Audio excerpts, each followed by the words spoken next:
Alright, hey guys, what's up? So, 2012, yes. Remember when this was the end of the world? Don't, don't remember when this is the year that was going to be the end of the world? Wow, yeah.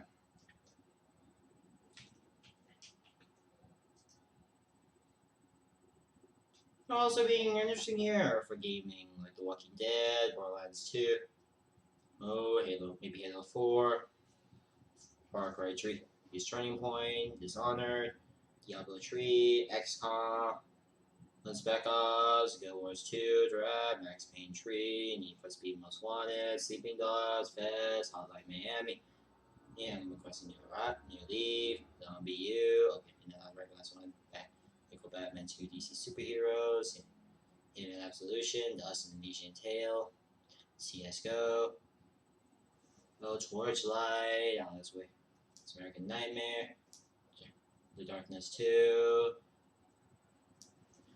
Oh Project New Super Mario Bros. U, Angry Birds Star Wars, yes, I mentioned a mobile game. And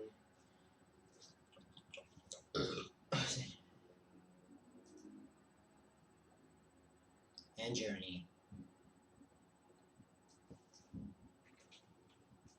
As well as Skyfall, as well as being an interesting year for movies like The Avengers, There's Life of Pi, The Dark Knight Rises, Shang-Chi, Eric Irel,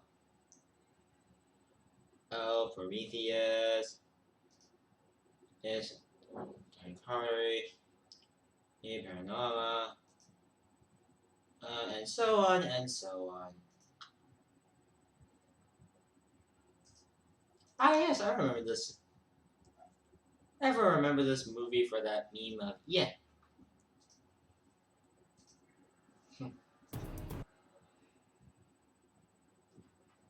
It was a really good year for movies and cards. Movies and video games, and well, I'm only mentioning movies and video games for now because I'm not concerned. Yeah, there are many others, but I'm just going to list those. And why we'll make a joke.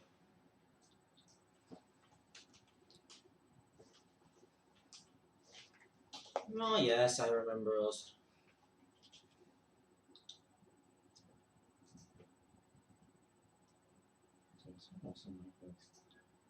Yeah, I should have opened up with those jokes, but hey.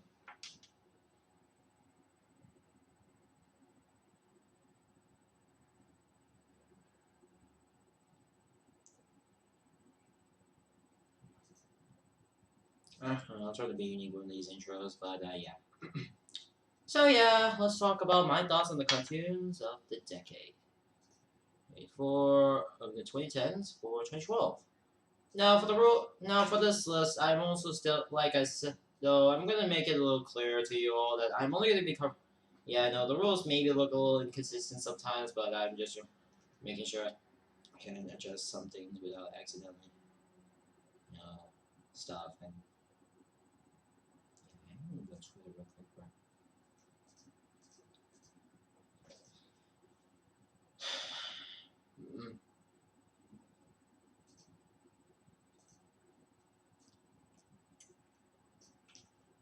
Oh yeah, we're almost to about like 100 subscribers, so well, we're almost about 100, so yeah. Sorry, excuse me. Yeah, so yeah, we're going to do my thoughts on the cartoons of 2010s, 2012.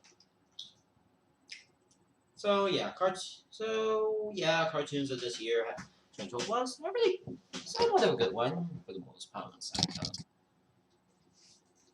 Okay, I'm back. Now, for the rules of this, for this one, I feel like I'm also adding a little bit of no sequel series. No sequel series that were ever made before the 2010s. So, prior to the 2010s, I'm particularly mostly referring to is either. No, I'm not covering the Legends of Korra, so no reviews on that one. And mainly because I'm not really huge on Avatar, and at the time I wasn't really even. I think I saw a little bit of Corey, and then I sort of. I'm not gonna say that, or else I'm gonna, you know. And again, I already said stuff, offensive stuff on the LGBT stuff. Damn it. And again, I don't like LGBT in general. Yeah, if you haven't seen all my videos, or some, yeah, and again, you often hear me say, yeah, I don't really like LGBT couples. I'm more of a straight couples type guy, so, and maybe a little bit anti-LGBT for good measure. Please don't send hate mail. It's just personal opinions. It's just personal opinions, so take it as it is.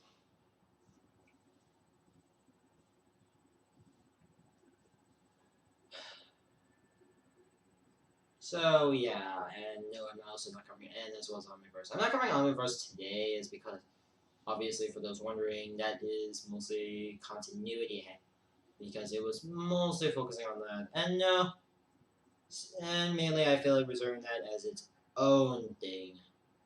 Why it's its own thing is because if I cover it, mainly because it requires to know pretty much most of the lore of the franchise, because a lot of the characters are mostly they were having the kisses except for the last season, Omniverse, which was released around the same year as this. So, yeah. But still, I'm only covering shows that are released this year. So, quick about mention, Shiro, yeah, I thought it was alright, though I admit and again, it's kind of a weird cross-dressing show, and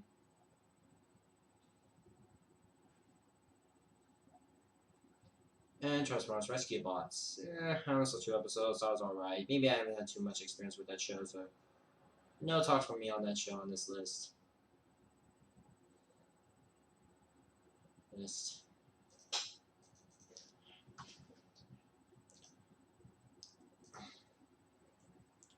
And also,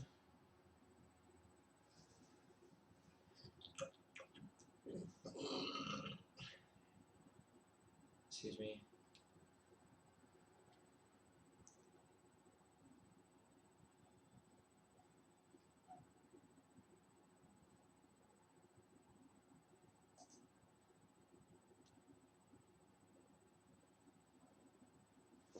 So let's get on with our first show that we're going to talk about, and it is Gravity Falls. Yeah, obviously I'm covering that show, and the show, the franchise I usually, the only, I would like to say, the one that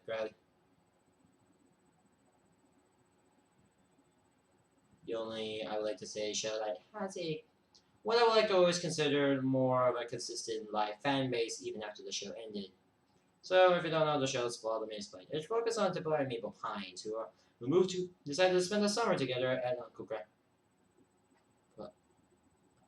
Great Uncle Stan. In Gravity Falls, in Oregon. Funny thing about this, this is actually takes since this show is in a real life location.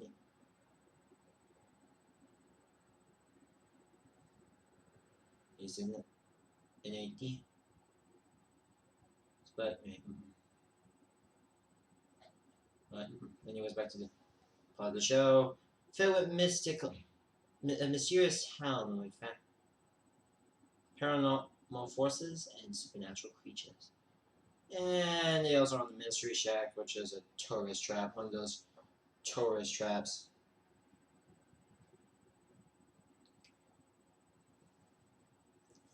Which are just there for your money, pretty much. But anyway, which he owns, and well, they also solve the local mysteries. Yeah, that's pretty much a bit of the plot of the much of the first show. And then again, this isn't much of what I like.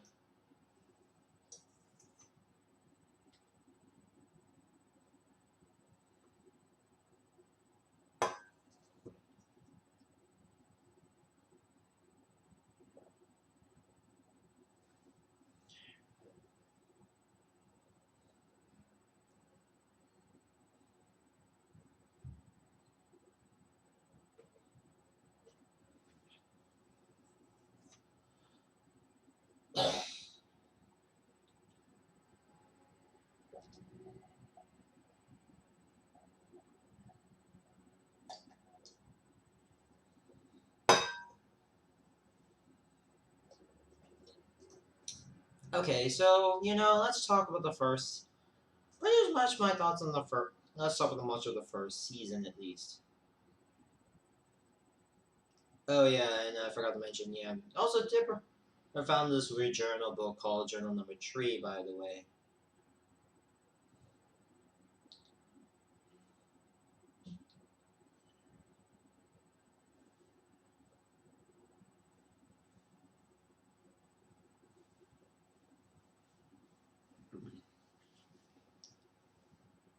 So yeah, why am I covering this book area was because yeah, why I mentioned in this one because well, obviously this is kind of the main. What I would like to say, how most of the mystery is going to get throughout the entire show. And while he has,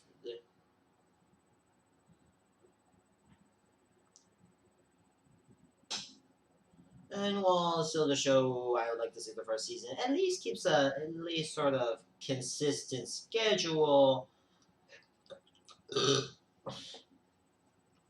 Unlike the second season, which basically just has it being what I would like to say the equivalent of mumbo jumbo. It. Anywho, let's just get back to what I want to talk about. So yeah.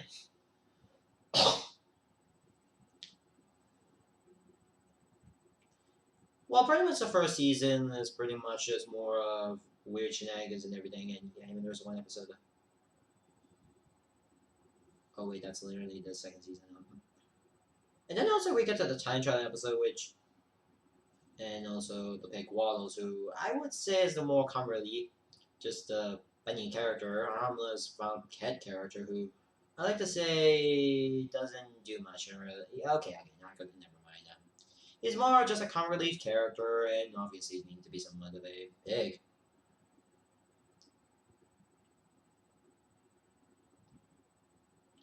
And with obvious timelines. Also, it also features a new character, and also features a character named Blendon. Blendon, who is voiced by James Rowland, who you may be familiar with him as he was the creator of Rick and Morty. Oh, and speaking about Rick and Morty, yes, I'm going to cover the second season. Yes, I'm going to cover season 4, maybe a bit before season 5 comes out. And so far, I thought season 4 was pretty good. I thought it was at least finally it's not too dark and dramatic that I personally find it after season after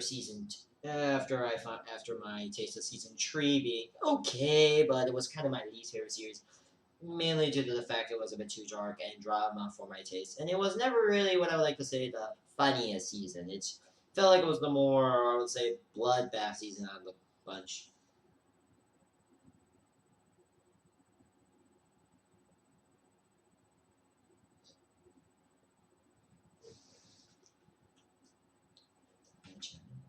Oh yeah, wait, this is okay.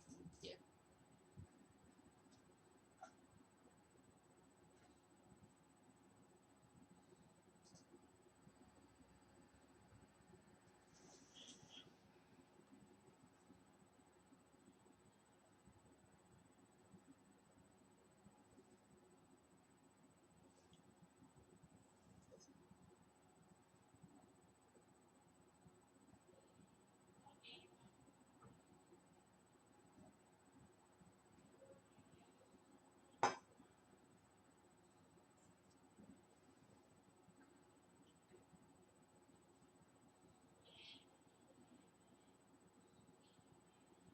Oh, sorry, I was having a little distraction on one of my stuff I like. Yeah. It's not a hurry. Oh yeah, right. Sorry, I was looking at one of the writers, Matt Chapman. Sorry. I feel like there was not much towards the first season, having much characters who would talk. And oh, and yeah, the main antagonist of the season, Little Gideon, who is one of the more spoiled $1 million brats who, after the first season and owning the Mystery Shack, building a theme park out of it, and in their season 2, he literally became the antagonist for like the first season for the most part. For the some. And then again, I feel like he was more towards the Dreamscape and Rise. Dreamscape obviously introduced a brand new character who would later on become one of the more iconic villains in the show, and that being Bill Cipher. Who I remember. Who is this warping dimension guy? Then again, he was constantly referenced a lot in the show. And yeah, Bill Cipher is like one of the characters who is constantly referenced. And before this episode, before he was the main, yeah, he kind of appears a lot on the show before this episode, and does a fair bit in.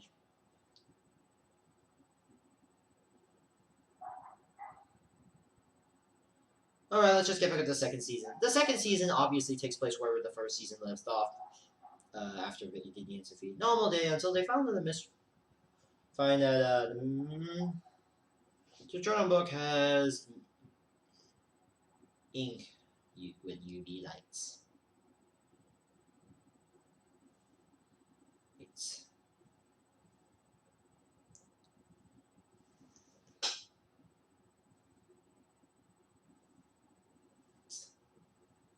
nice to know. Well, I feel like most of the second season was not really had much to story until maybe a bit towards the end. I feel like then there was the Little Gift Shovel Horror, which obviously makes a reference.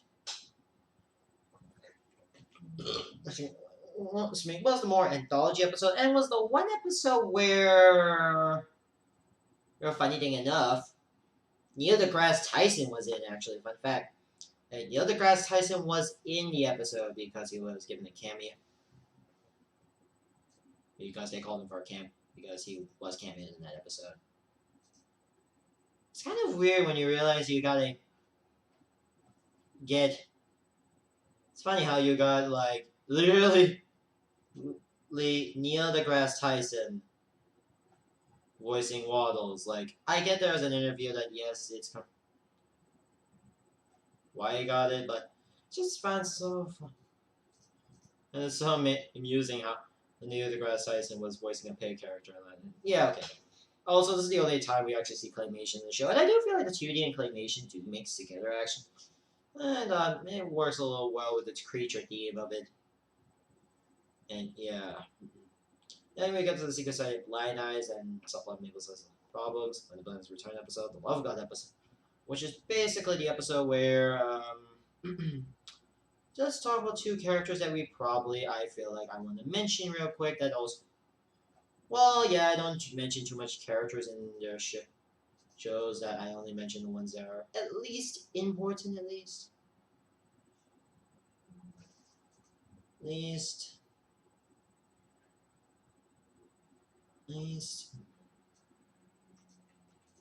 Being Wendy,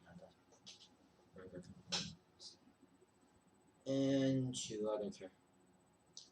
It wasn't.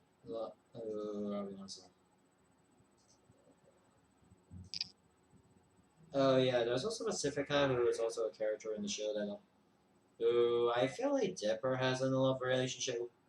Who she has a relationship with Dipper pretty much. Yeah, I'm only gonna cover pretty much the more of the meat. Oh yeah, the Love God. Oh yeah, this episode. Let's just talk about Love God episode real quick. Yes. So yeah, it's kind of Tybo, and after because yeah, both of them were in love because love potion. You know, after realizing how, and Robbie, who wanted Wendy at first, but went, you know, after the incident with the love fries, ends up being on a relationship. I know it just feels a little minor, but okay. Then we get to this episode 2 titled, but I'm going by what I watched. Norway, Northwest Mansion Mystery. Obviously, I do really like the episode. It's a mystery episode. It's obviously based on. It gets to more of their relationship. It gives them more of their relationship. Oh yeah, Pacific. And it also gives more teasers towards the end of the episode. Just go for the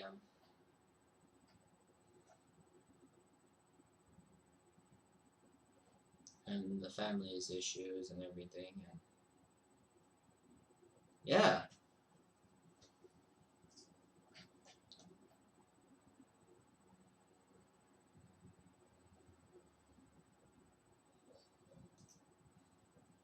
Oh, and a funny thing, there was also earlier in the puppet episode, there was this weird laptop they recovered, and there was one episode where Dipper was trying to get through the passwords, and after fails, and yeah, there was that weird laptop up in that episode. Yeah, it's kind of weird. The show has a lot. Yeah, I know. I'm not really. I want to cover the shows pretty much proper, and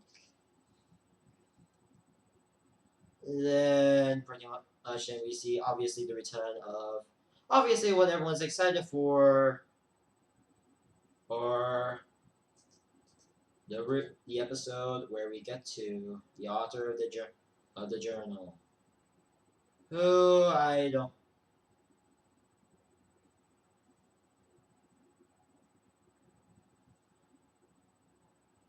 Yeah, it was really one of the iconic plot twists in the episode. Yes, and I think it's about it turns out to be Stan's real father, Stanford, or Ford, I would just call him for the review. And the rest of the plot was pretty. And I'm going to stop the plot, talk much of the plot there, as I don't want to spoil the rest of the final few episodes, which obviously are going to be more linked to obviously, to the three-part finale where Mageddon. And yeah, I thought the show was pretty good. I think season 2 really needs better scheduling its episodes because I was waiting literally 2. Because I think the consistency stops somewhere around, I think, August. Somewhere around September. Sorry, I'm just looking at months for it.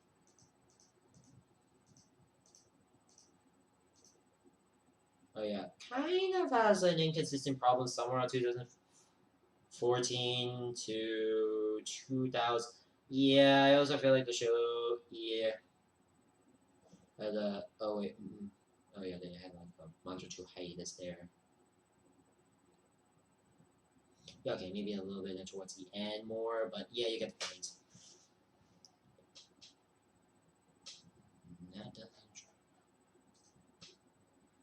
So yeah.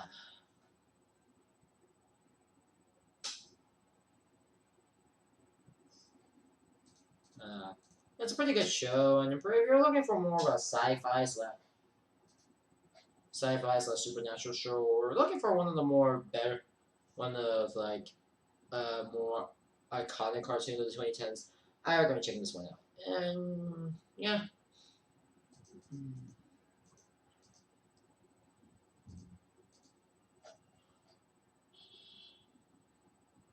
Okay, next one, I'm gonna cover this one real quick. Okay, I'm just gonna say this is more of one of my personal favorite, like I would say, iterations, more of iterations. And it's the TMNT 2012 show. This is a comment of a show that after Nick bought the rights, after Viacom bought the rights, acquired the rights to the TMNT, decided, hey, let's go make a new iconic TV show. And this was the TV show.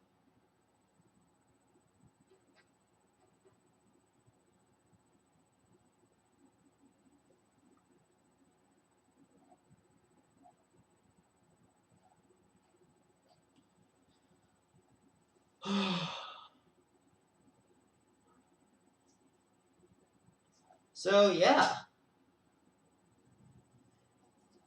No, yeah. Well, the first two seasons pretty much focuses more.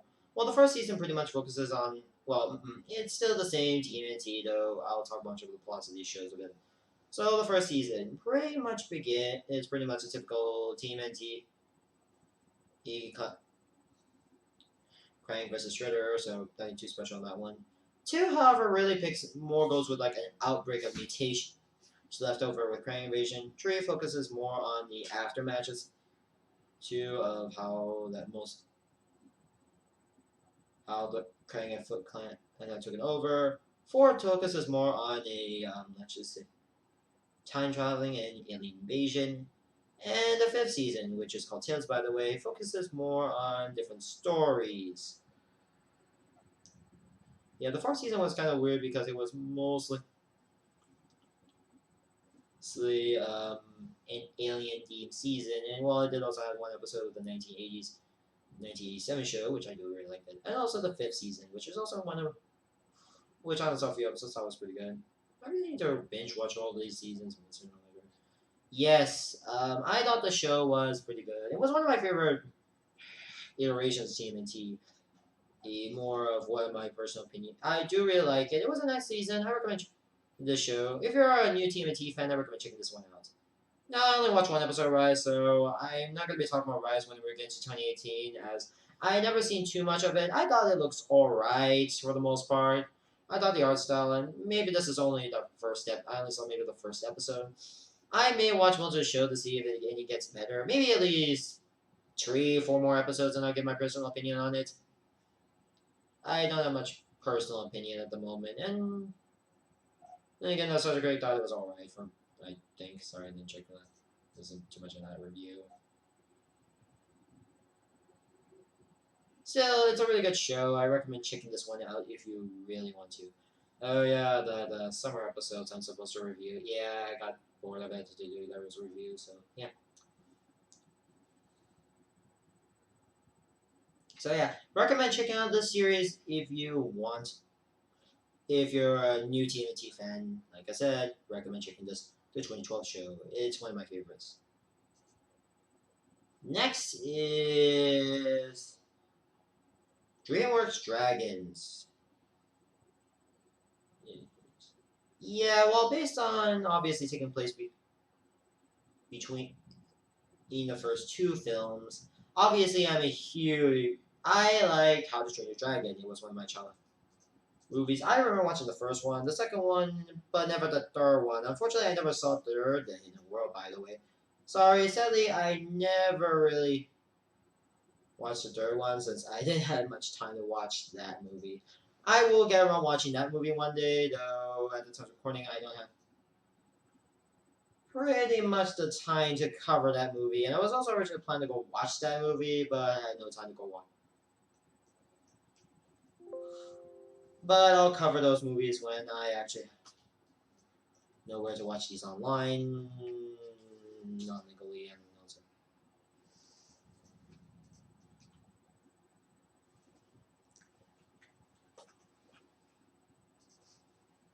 Yeah, I really have a lot of stuff I really need to get around watching. I'll just watch it when it's on my Amazon. I'll just rent this movie when I get around to it. But yeah, I'm getting a lot of topic here, and I think this is on Netflix.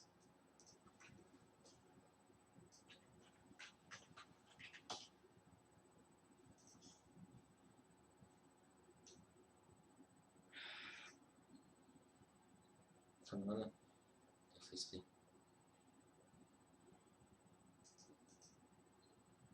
Netflix, please. Also, by the way, Netflix, please put this movie on. Please put this. You know, Master Trainer Dragon on Netflix. Okay, yeah, I'm getting a lot off topic here. Yes, I'll get this movie done.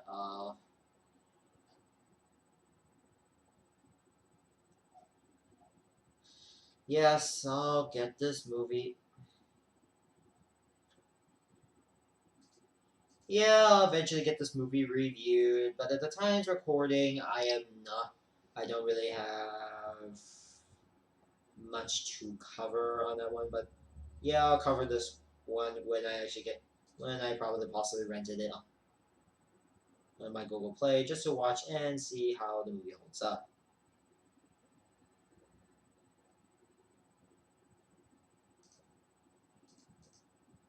And yeah, so I'll talk about when the movie comes out when I actually have more actual things to talk about. I hope the third movie comes to Netflix because currently at the time of recording, I don't know if there's ever a DVD release version of this movie, but possibly there. But okay, let's just anyways, I'm lost topic here. Let's talk about something I'm meaning to talk about. Yes, I did watch How to Train Your Dragon, DreamWorks' Dragons, Defend Riders of Birth and Defenders of Birth. Yeah, these are the only two seasons I actually got around watching. No, at the time of recording, I did not watch Race to the Edge, and maybe I'll include Netflix shows on this. No, I don't have opinions on the Race to the Edge, which I haven't seen those by the way. But by the way, these three stories takes place chronologically in between the events of the film, so of the first two films. The first season is where we left off, some time late ago, and it mostly focuses more on the three protagonists.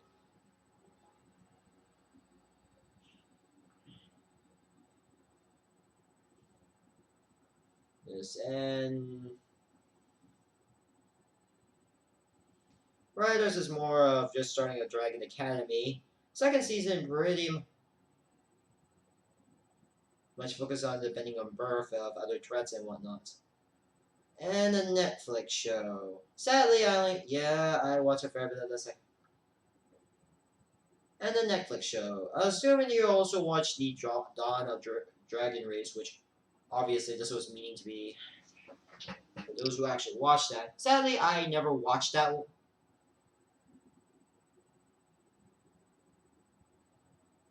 Which I never watched. Sorry, I never watched it. And while this took chronologically taking place before the events of the sequel, and took place sometime, and while taking place and after the events of the net. No, sadly, I never watched the Netflix show, which at the time of recording I never saw. I would actually review the Rider series when I actually get around when I get around to it. That's me.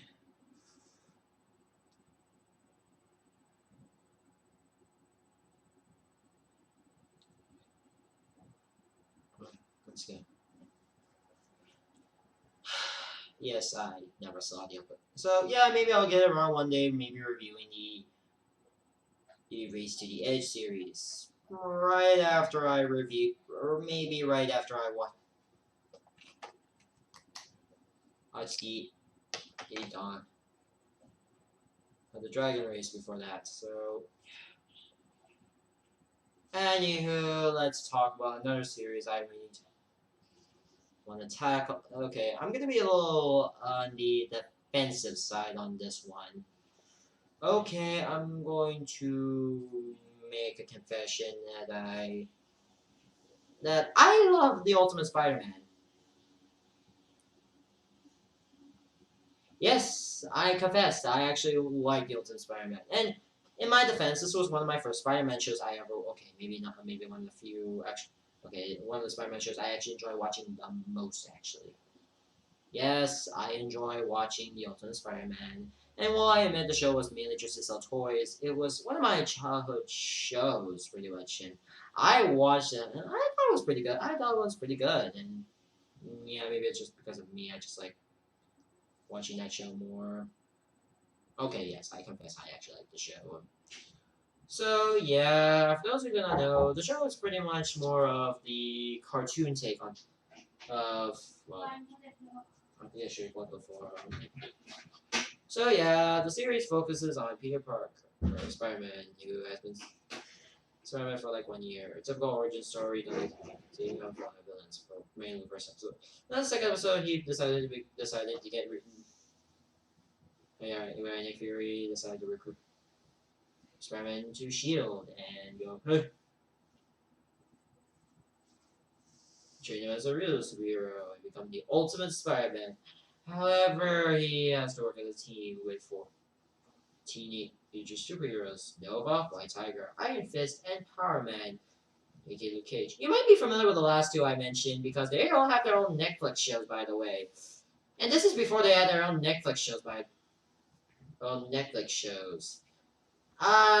This is my first exposure to Nova, White Tiger, who White Tiger doesn't get much popularity nowadays.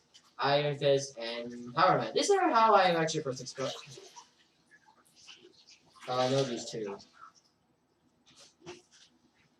And yeah, basically fighting basic whatever Doc Ock is doing this week.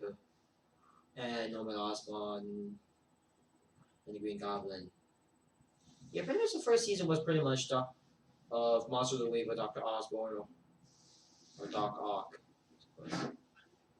The second season real goes with after a damaged helicarrier and everything. They learn with the Doc of powers and everything. And then we get to, well, obviously, the other Mina type. Then there's uh,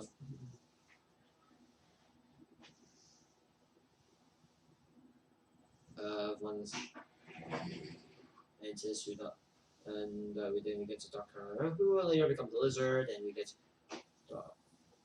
controlling the lizard, as well as joining him was Electro. The typical everyone's his favorite Electro, everyone's his favorite Suitor, the Hunter, and the Beetle. Okay, yeah, pretty much happy. Pretty much known as the Sinister Six. Yeah, you maybe Sinister Six, the most iconic Spider-Man group. They really just want to. Well, Spider-Man his team defeats him, and pretty much that's pretty much the second season, pretty much. Oh, and also Guardians of the Galaxy as well. Also, the brief cameo from the Guardians of the Galaxy before they actually formed the Guardians of the Galaxy. Then we get to the show's change to Wet Warrior, which focuses more on him officially joining the Avengers after he fought Loki, who also appears in the show. Yeah, pretty much it says a lot of stuff for characters. And yeah, this is also probably the first TV appearance of Cloak and Dagger. And also Vulture. Yeah, I was more into the MCU Vulture more because at least he doesn't. Maybe I'm just not really into comic book goofiness. I was more into the MCU counterpart who looks like the more, I would like to say, threat you would actually defeat. Vulture in here does look like the typical comic book goofiness. I would respect it. His Ultra Sexy Kuro's design and whatnot. He was literally the first Spider-Man villain. Man, I believe I actually got that one correct. And yeah, he's pretty much one of. Yeah, well, I wasn't a really fan of his original design. I do respect his design, though. Yeah, it's still the goofiest standard that I'm spinning the MCU. However, it looks like literally a guy you would actually. Looks like the suit up guy you don't want to mess with. He has the tech, the armor, and pretty much the guy. He looks like literally a cloaker if he got. Mel Wick. Things. And yeah, he is one of the more, I would say, intimidating versions of Spider-Man, actually. I do really like the guy. Wings. He looks. I hope someone can take. He is one of my favorite Vulture designs. And I'm getting off topic. And also including Flash Thunderbolt, no relation to. Oh yeah, it does introduce Agent Venom as well as a new user for the Spidey, as well as a clone Spidey. And there's also a Spideyverse with the. It did have a Spider-Verse, by the way, which, yes, this is before. This is way before the Spider-Knight, not to be confused with the other certain Spider-Knight that everyone remembers from Fortnite. So I think when you have the exact same idea. Anywho. Yeah, there was that Spider-Verse crossover episode. Spider-Verse episode. In the last season. Which is pretty much just deals with the Sinister Six in general, and pretty much. Oh yeah, this is where the Scarlet Spider actually first appeared, by the way. Oh yeah, I forgot. Yeah, this is the first appearance of the Scarlet Spider, on Peter Parker, pretty much to say the least. This one was possibly using someone else.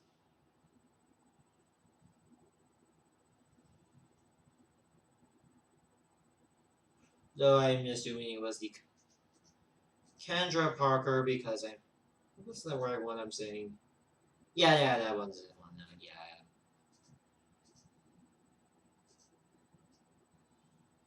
Yeah. Yeah, pretty much the season was just to finish. is the last season as included the Sinister Six. Hydra's more appearances, Carnage, and a lot of things. And well, obviously, finally him becoming an agent character, becoming an Avenger, and yeah, that's pretty much a good. I thought it was pretty one of my favorites. I actually confess, I do really like this. Was one of my favorite Marvel shows.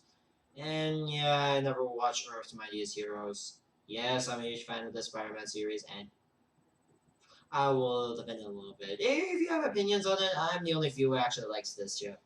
It's kind of my childhood, pretty much. So yeah. Then again, next year I'll be covering the Avengers Assemble cartoon, so pretty sure look out for that. And last but not least, to cover wrap up our 2012, the month of 2012, we got Slugterra. Yeah, I'm gonna confess. I only saw some of the show. That was pretty good. It's pretty much trying to be pretty much doing an idea of, hey, why not make a Pokemon but with blasters? Yeah, that's pretty much the summary of the show. And yes, I know we're getting. Yeah, well, Slugterra recently trying to get popularity back. Yeah, I watched maybe the first 3 or so seasons. I never watched the rest of the series. I think I stopped watching the. I only watched maybe the first season, which was the third. I stopped watching after the third season, which is mostly the more Eastern Code game. I never saw season 4, and sadly, I never saw that season.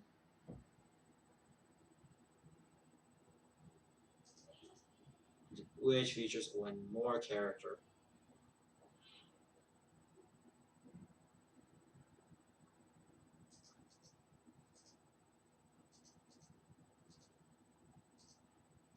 No, I never watched Into the Shadows, and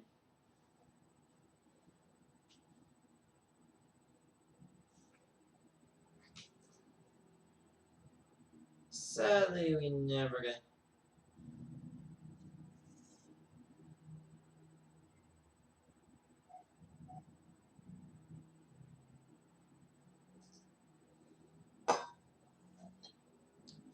And while we're getting more popularity and basically fixing things, and while yeah, pretty much the shows, yeah, after when it becomes the greatest select singer and descending. Hey, well, time to go to the Down Under and pretty much go to Jewel series and yeah, pretty much flood it. While we're going to get an actual more content after it, being a live action game show. Yeah, game shows ain't popular nowadays, but the new episodes and another mobile game and interesting a VR game. Yeah, I've been interested in VR lately, so they kind of would adaptate something like this. I'm always looking for another way to something in VR. And that's pretty much my thoughts on the cartoons of the decade. Eight. Let me you guys know anyhow. Well, it's a pretty good year. I would say another pretty good year though. When we get to 2013, we're going to see something a little much more, I would like to say,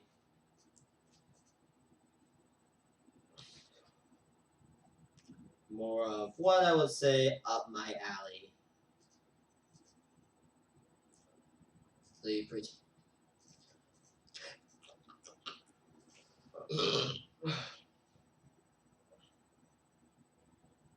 Of more of a year. I would say 2013 will be more of what would I say another great year for cartoons, but yeah. Oh yeah, by the way, one more thing. I'm also still not gonna cover.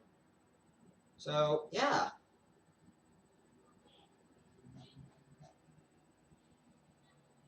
See you when we talk about 2013, and it's gonna be the interesting. It was a sorry, what I would say considered the best and some the best and worst thing that happens in there. Oh wait, right, I'm not talking about T to Go in that one. It's because it's an ongoing show, and I can't talk about ongoing shows right now because I'm only covering shows that are completed.